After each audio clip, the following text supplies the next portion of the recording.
ఇవాళ ఓవైసీ అనే మూర్ఖుడు, ఇలా ఓవైసీ అనే వ్యక్తి ఏం చెరువు అన్నది సల్కం చెరువు. సల్కం చెరువులో బాజప్తా కట్టిన అంటున్నాడు. కట్టిండు.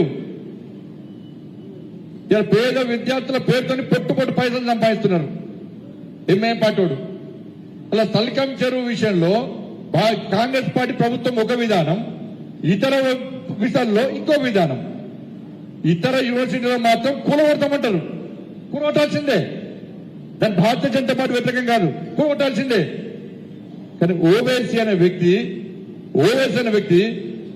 నా కాలేజీ మీద చేయేస్తే ఇవ్వని వదిలిపెట్టమంటే ఈ పిరికి పంద ప్రభుత్వం చేతులు ముడుచుకొని ఇట్లా కూర్చున్నది ప్రభుత్వం. నోటీస్ ఇస్తారట. నోటీస్ నెక్స్ట్ అకాడమిక్ ఇయర్ లో ఆలోచిస్తారట.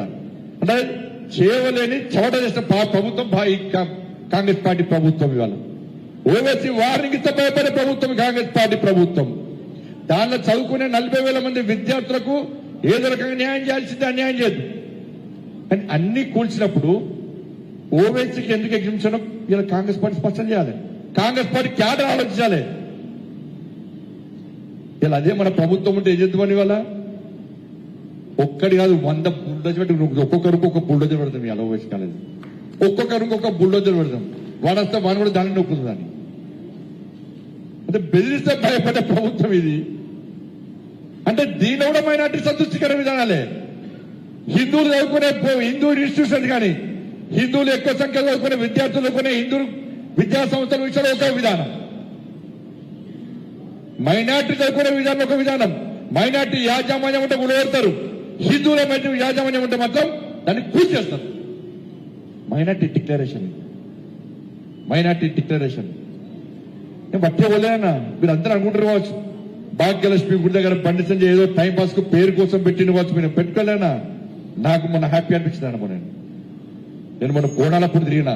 అరే వా ఓల్డ్ సిటీ ఒక్కొక్క హిందూ ఒక్కొక్క తల్లి అమ్మవారిగా తయారయ్యేస్తుంటే ఒక్కొక్క అన్న ఒక్కొక్క తమ్ముడు పండుగ వాతావరణం చూస్తుంటే హ్యాపీ అనిపించింది అన్న. మామూలుగా లేరన్నా ఓల్డ్ సిటీలో హిందువులు. మీరు అందరూ అనుకుంటున్నారు బంజారీ పని ఓల్డ్ సిటీ వానంట వీనంట వినాయ జాగిరి వానాయ మన జాగిరి old city.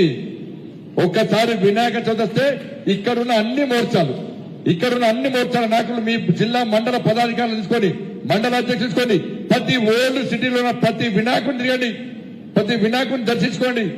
Old city new city ఎందుకు కాదో ఆలోచిద్దాం, ఎందుకు కాదో చూద్దాం. పోయినా బోనాప్పుడు పోతే ఒక పండుగ వాతావరణం, బోనాల పండుగ తిరగాలన్నా. ఒక్క వ్యక్తి ఇద్దరు వ్యక్తులు తిరుగుతారు కాదు, మీరు తిరగాలి.